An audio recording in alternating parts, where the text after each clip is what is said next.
Hello students, in this module we shall be discussing about vermicomposting technology. Vermicomposting technology is a type of composting technology. In case of composting technology, we make use of microorganisms to convert solid waste into compost.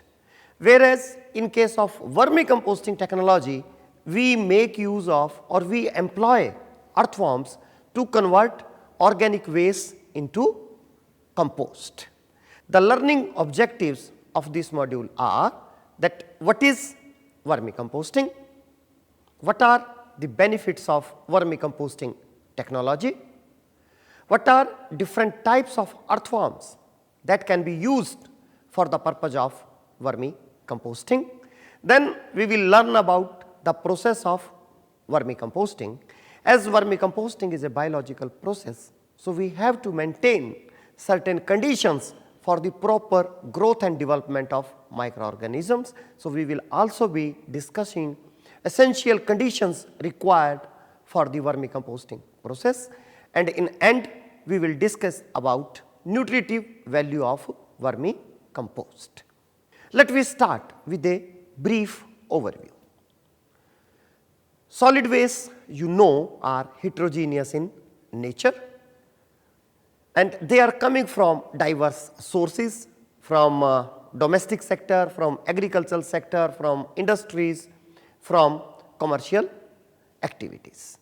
As far as per capita waste generation is concerned, it ranges between 0.2 to 0.6 kilogram per capita per day. But the waste collection efficiency in bigger sized cities in India ranges from 70 to 90%, whereas in small sized towns it is up to 50 to 60%. Rest of our waste remain littered in the streets. Urban local bodies spend less than 5% of their budget on waste treatment, and a major fraction of the budget goes on the collection and transportation of the waste. In India, about 62,000 million tons of solid waste is generated every year. This table shows the solid waste generated in the major cities of India, and from this table you will find that since 2000 till 2017 there is continuous growth in the solid waste generation in all the cities, and from this table you will also find that maximum solid waste is generated in the city of Mumbai. Similarly, large quantities of solid waste are generated in Delhi and Ahmedabad, etc. Situation with respect to solid waste disposal is not very good in India. Some pictures are presented here, and this picture shows that instead of proper landfilling, we are just openly dumping our solid waste, and you have already studied that if we dump our solid waste in open, that may lead to several environmental problems. Because of poor waste management methods, it is a very common sight to have the heaps or the mountains of solid waste in the outskirts of different cities. But one thing is very interesting to see here, that people are visiting these heaps of solid waste and recovering some material from them. So based upon this, we can say that a number of valuable materials are present in these solid waste, and if these materials are recovered or segregated at the point of generation, that time the volume of waste that is going to these dump sites or so called landfills can be reduced significantly. Let me have a look on the composition of Indian municipality solid waste. A major fraction of urban municipality solid waste in India is organic in nature. It contains about 51% organic matter.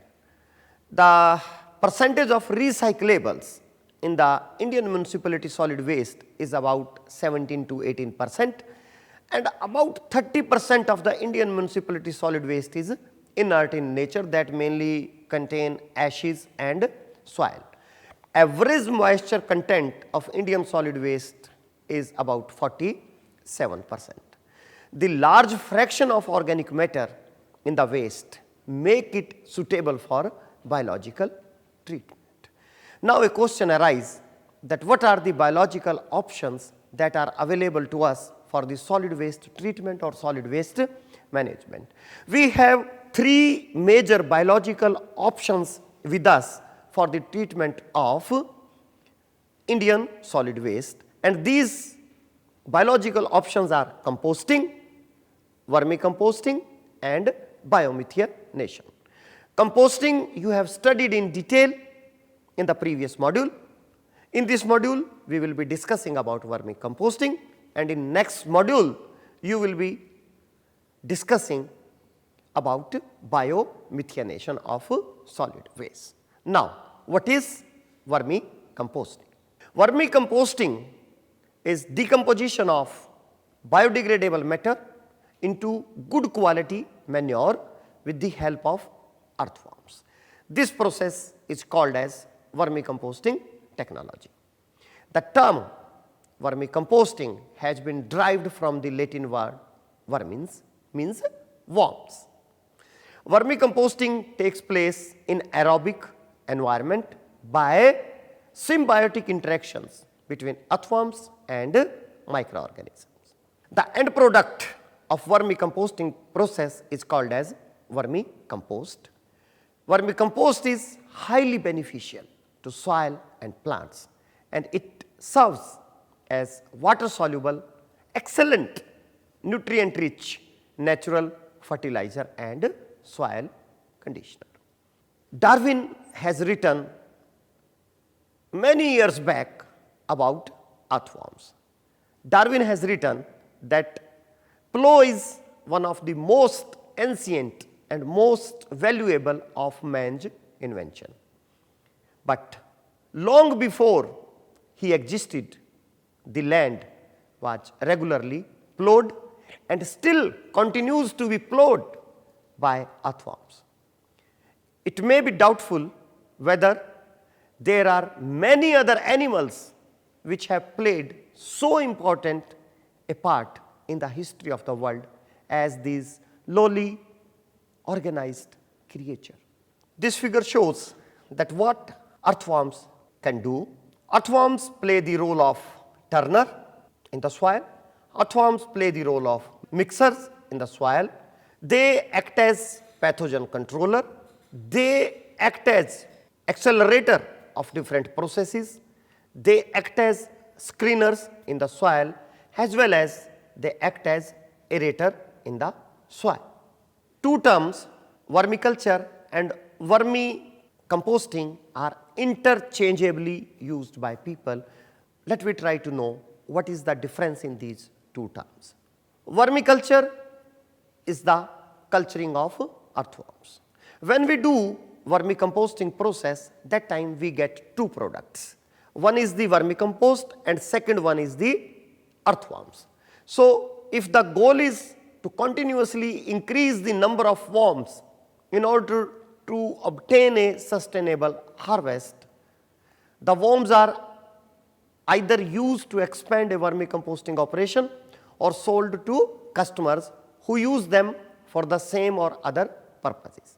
Or in other words, we can say that when our major product is earthworms and our minor product is vermicompost, that time the process is called as vermiculture. Whereas vermicomposting is the process by which worms are used to convert organic material, normally waste, into a humus-like material known as vermicompost. The goal is to process the material as quickly and efficiently as possible. So, in case of vermicomposting, the major product is compost and minor product is earthworms. Similarly, there are two other terms, worm casting and vermicompost. Let me try to know what is the difference in these two terms. Worm castings are deposits that have moved through the worm's digestive system. In different parks, in different lawns, you may have seen small tea grain type granules, and these granules are worm cast. Whereas vermicompost is a combination of several things, and these include worm castings, organic matter and bedding at various stages of decomposition, organisms such as earthworms, cocoons and microorganisms. A question arises that why we do vermicomposting. Vermicomposting works on 3R principle, that is reduce, reuse and recycle. Vermicomposting is non-polluting in nature. When we do vermicomposting, that time waste is converted into a value added product that is called as vermicompost, and that vermicompost can be used as plant fertilizer. Even vermicomposting can be used as a commercial business, and this may be interesting for all people of all ages. As I told in the beginning that vermicomposting process is carried out employing the earthworms, or earthworms are the key driver of the process of vermicomposting. There are more than 4,000 species of earthworm are present on this earth, and about 520 species of earthworms are present in India. So, based upon their niche, earthworms can be divided into 3 ecological groups. These are epigeic earthworms, endogeic earthworms and anasic earthworms. Epigeic earthworms are those earthworms, those live upon the earth. These are free living. These can move in search of food from one place to other place, and the example of this type of earthworms is Icenia foetida. Endogeic earthworms are those earthworms, those live within the earth, and anasic earthworms are those earthworms, those live out of the earth, and the example of this group is Lumbricus terrestris.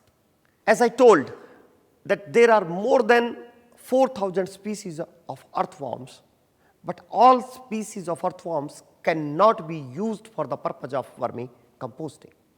The earthworms, those can be used for the purpose of vermicomposting, they must have certain characteristics. So, what are those characteristics? The species used for vermicomposting should have wide adaptability to environmental factors, mainly with respect to the temperature, because in winter seasons the temperature may go up to 0 degree, whereas in case of summer season temperature may go to 47 degree Celsius. So, these earthworm species should be able to tolerate this wide range of temperature. The earthworms, those used for the purpose of vermicomposting, they should have wide adaptability for organic materials as feed, because the waste which we want to use for the purpose of vermicomposting, that is very heterogeneous in nature. The earthworms should have high growth and reproduction rate. If they have high growth and reproduction rate, that time at the end of vermicomposting we will be getting a good harvest of earthworms, and then these earthworms can be used for selling to other vermicomposting facilities, or these can be used as feed in our aquaculture farms. The earthworms should have higher feeding rate, because if they have higher feeding rate, that time they will take lesser period to degrade the waste. They should have lesser inactivity period to the new feeds. Whenever any waste is given as feed, and if that waste is not their primary feed, that time they may take more time to adapt to that waste. So, we should use that kind of earthworm species, those require lesser period to adapt to new fields. Nowadays, several scientists have proposed the concept of polyculture vermicomposting. In case of polyculture vermicomposting, scientists have proposed that we should use different species of earthworms, those live in different layers of the waste, so that time process will be fast. So, the earthworm species, those are used for the purpose of vermicomposting, they should have compatibility or tolerant to the other worm species. Here the names of some common vermicomposting species are given. The commonly used vermicomposting species of earthworms are Eisenia foetida, Eisenia anderii, Eudrylis eugeni, Perionyx excavatus, Lumbricus rubellus, Lumbricus terrestris and Lampito maruti. Out of these species, Eisenia foetida is most widely used for the purpose of vermicomposting. When we do vermicomposting, at that time earthworms are the main driver of the process, but along with earthworms many other organisms are also present in the vermicomposting bed, and these other organisms which are present along with earthworm are mites, flies, predatory planarians, centipedes, millipedes, whiteworms, springtails, isopods, bacteria, mold, fungi, etc., etc.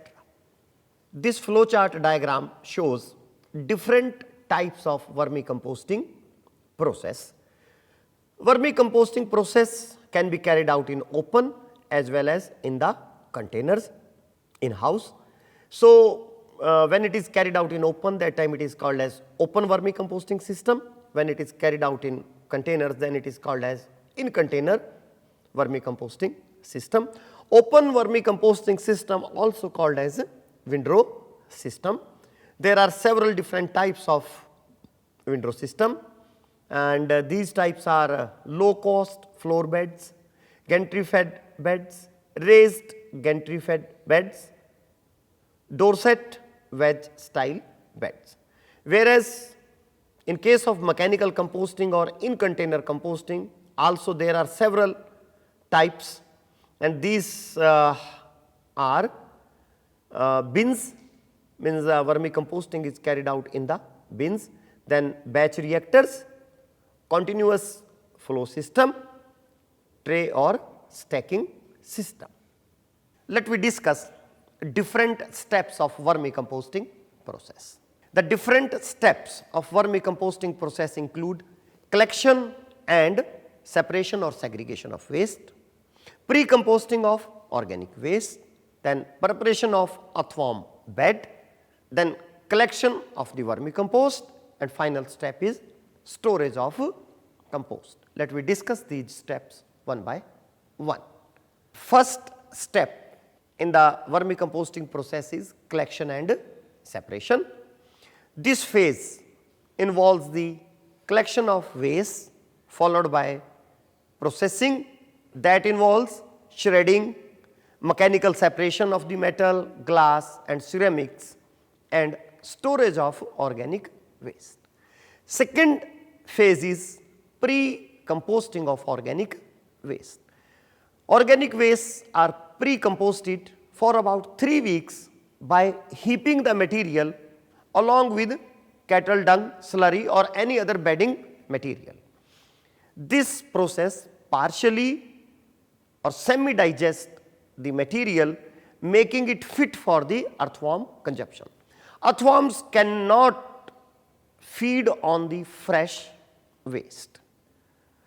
Cattle dung and biogas slurry may be used after drying. Wet dung should not be used for vermicomposting production. There is another advantage of this step, that when we semi-compose the waste, that time toxic gases and heat is also released from the waste. Next step is preparation of earthworm bed. For carrying out vermicomposting, a concrete base is required to put the waste, as loose soil will allow the worms to go into soil.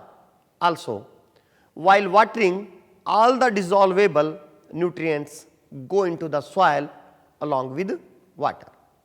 Next step is collection of the vermicompost. The completely composted material is separated from the partially composted one by sieving. The partially composted material will be again put into vermicompost bed for complete composting. The final step in the vermicomposting process is storage of the compost. The vermicompost obtained should be stored in proper place to maintain moisture and allow the beneficial microorganisms to grow. As vermicomposting is a biological process, so we have to maintain certain process conditions which are essential for the survival of earthworms. Let me discuss them one by one. First one is bedding. Any material that provides the worms with a relatively stable habitat. The characteristics of a good bedding material are high absorbency, means moisture.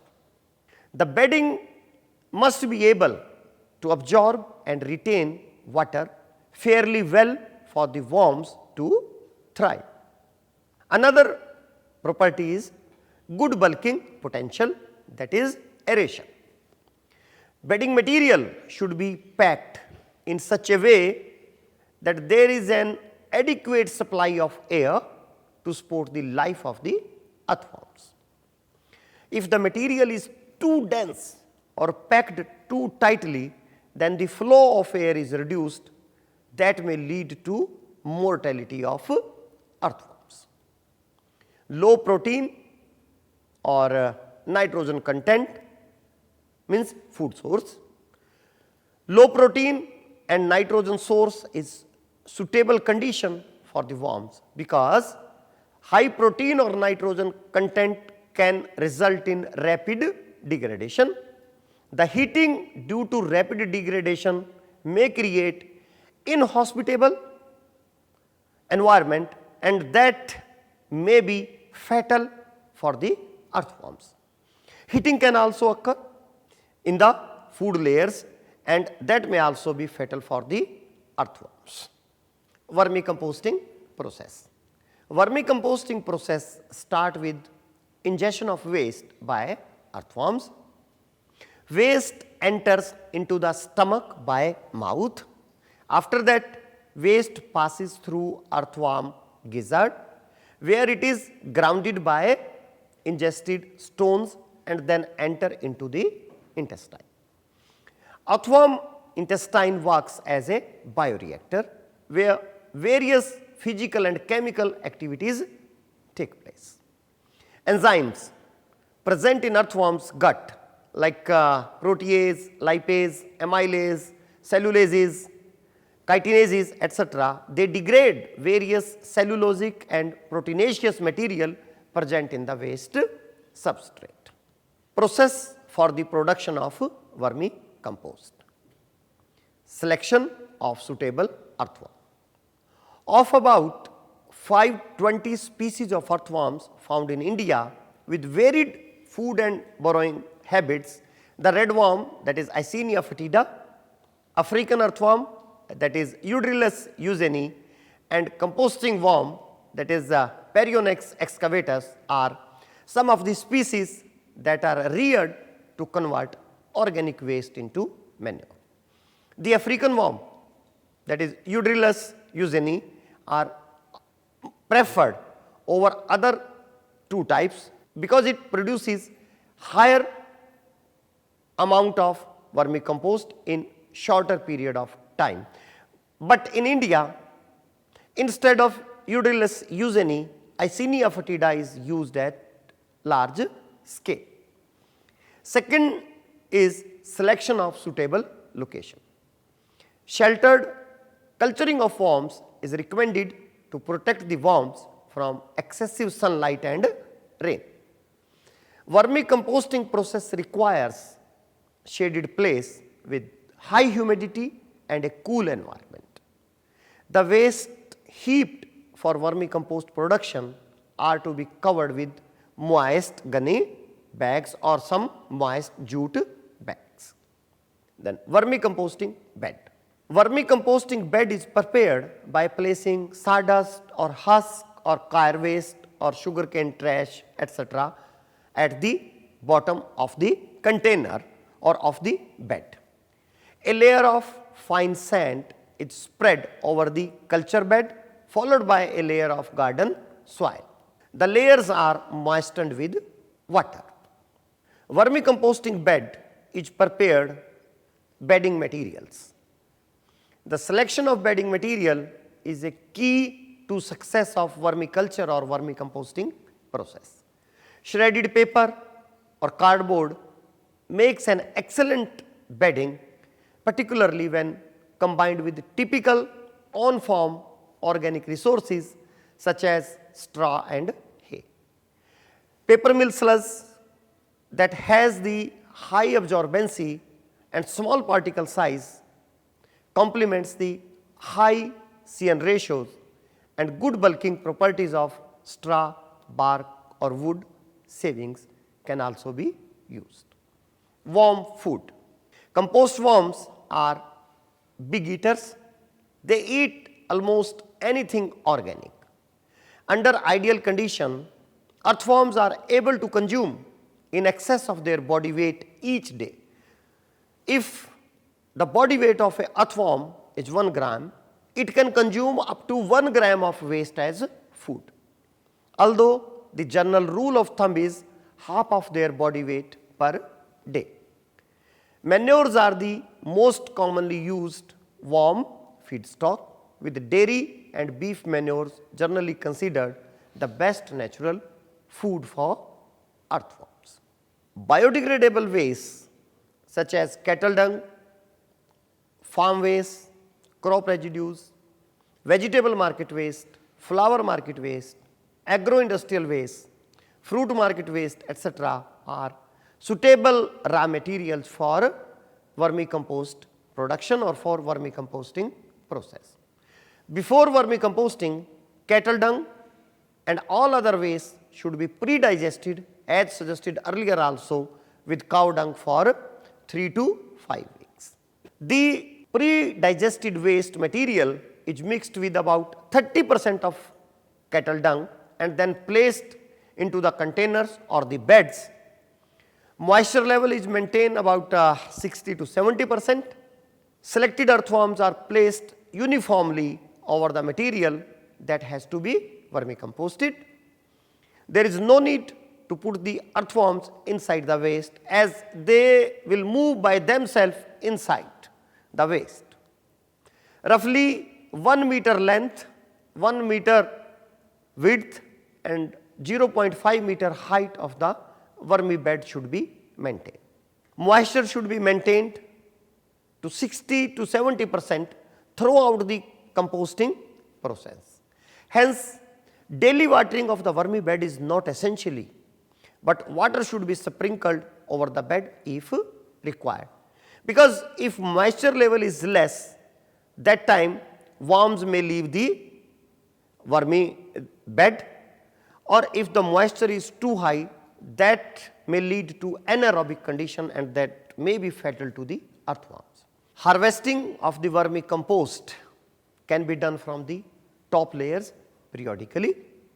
When we do harvesting, that time watering of the vermi bed should be stopped, because when we will stop the watering, then earthworms will move in the deeper layers and then the harvesting will be easy.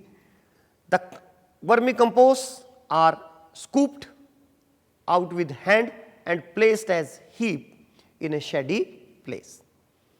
The harvesting of vermicompost should be limited up to the earthworm presence on top layer.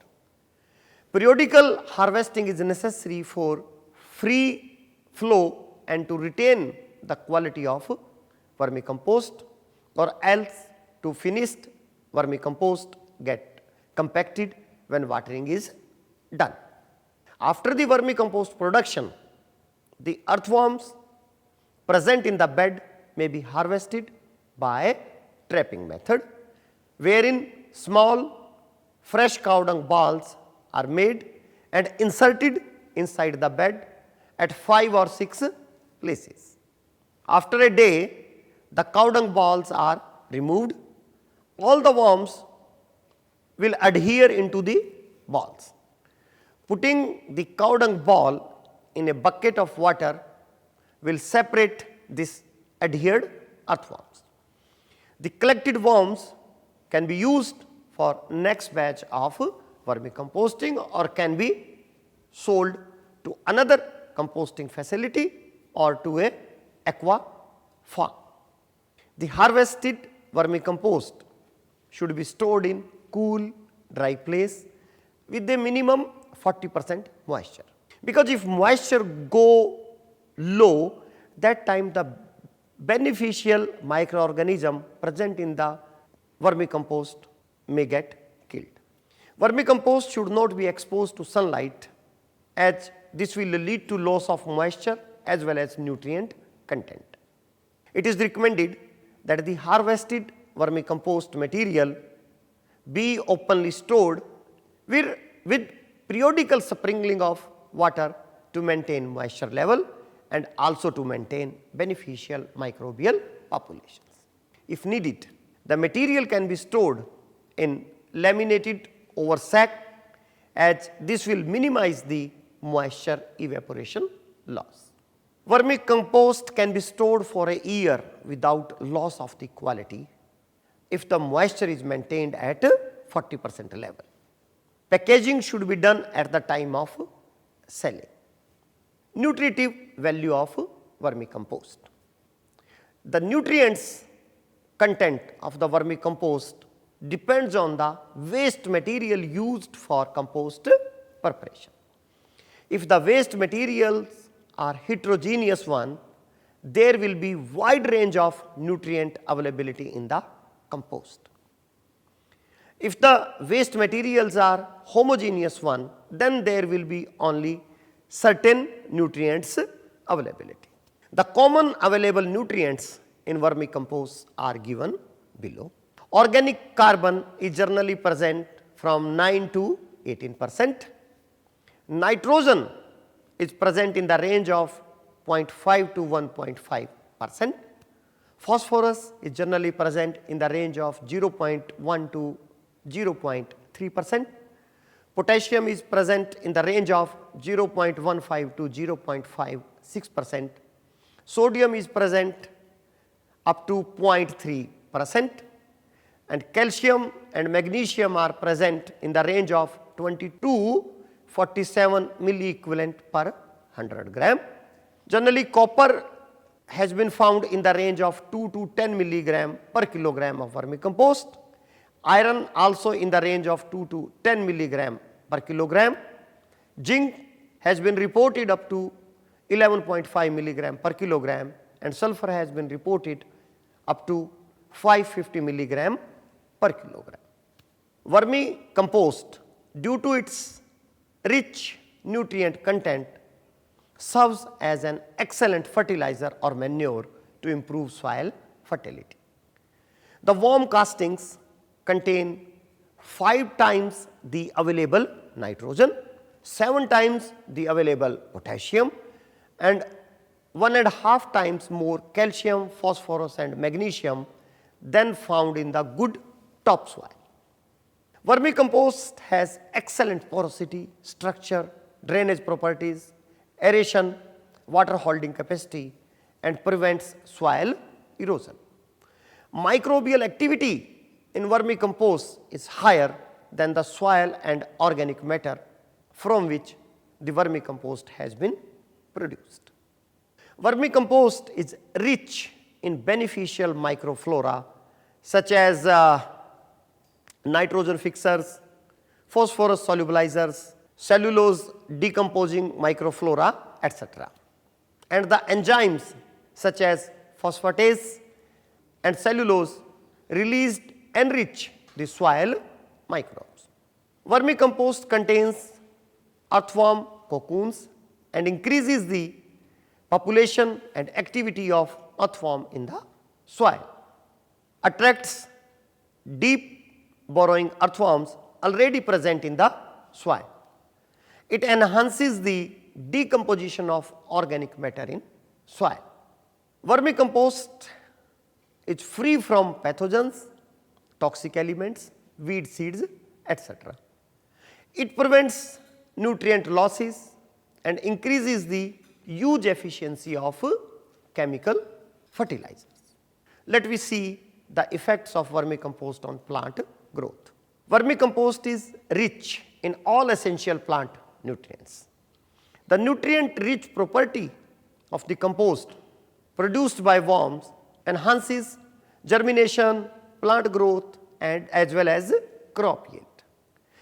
Vermicompost also improve root growth and structure.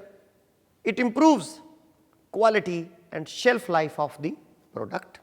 It contains valuable vitamins, enzymes and hormones like auxins, gibberellins, etc. Vermicompost minimize the incidence of pests as well as diseases. Let me come to the economics of this process. Biowaste conversion by vermicomposting reduces waste flow to the landfills or dumps. It creates low skill jobs at local level with low capital investment and relatively simple technologies for less developed agricultural regions. Production of vermicompost has certain environmental advantages also.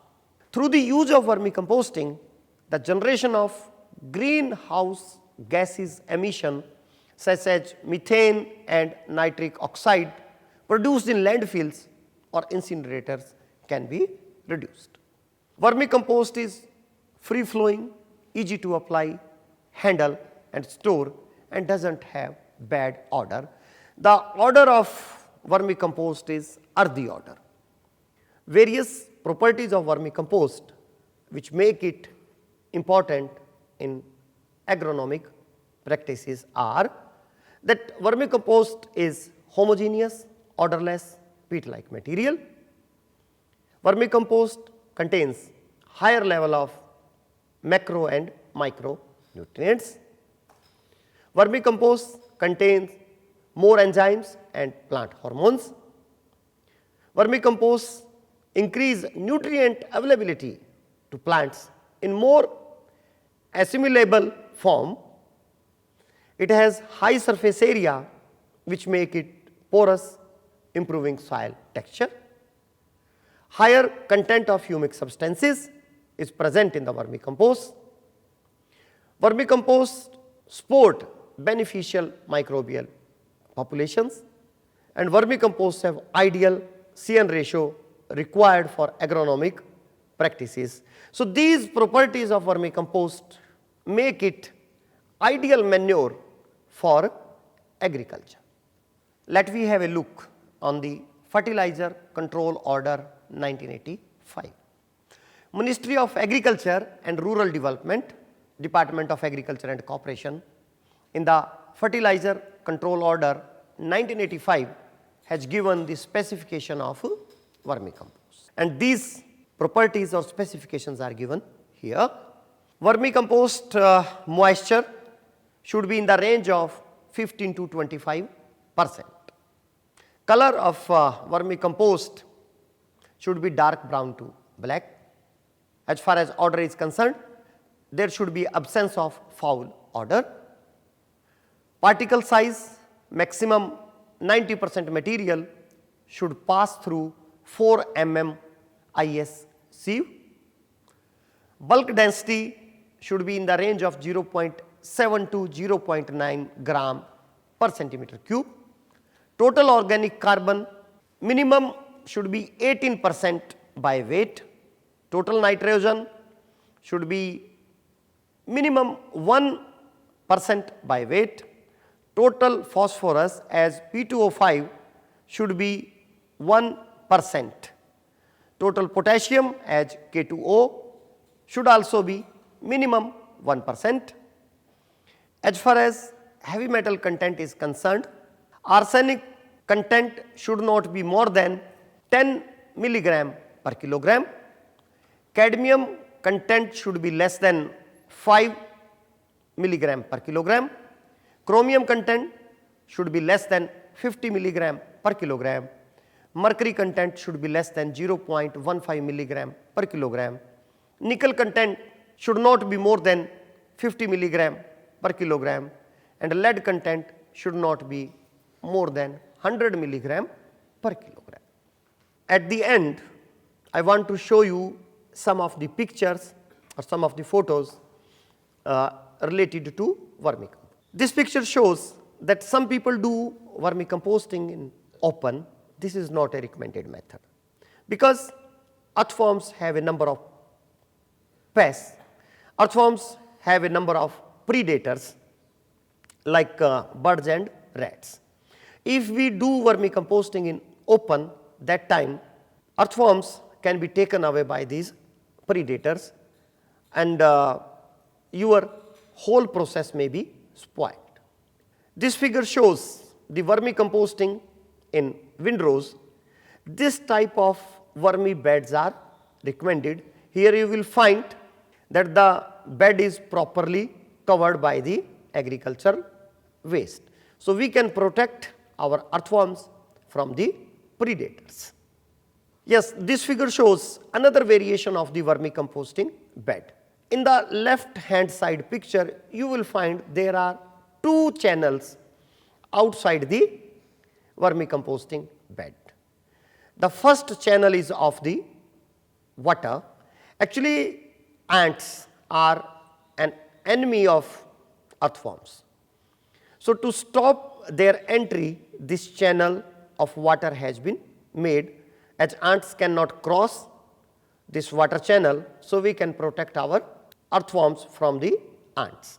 The second channel is for the collection of liquid that is coming out from the vermi beds. If you see right hand side, there is a pit in which this liquid or leachate coming out from the vermi beds has been collected. This liquid manure is called as vermi wash. Vermi wash contains a number of nutrients, and it can be used as liquid manure in our horticultural crops.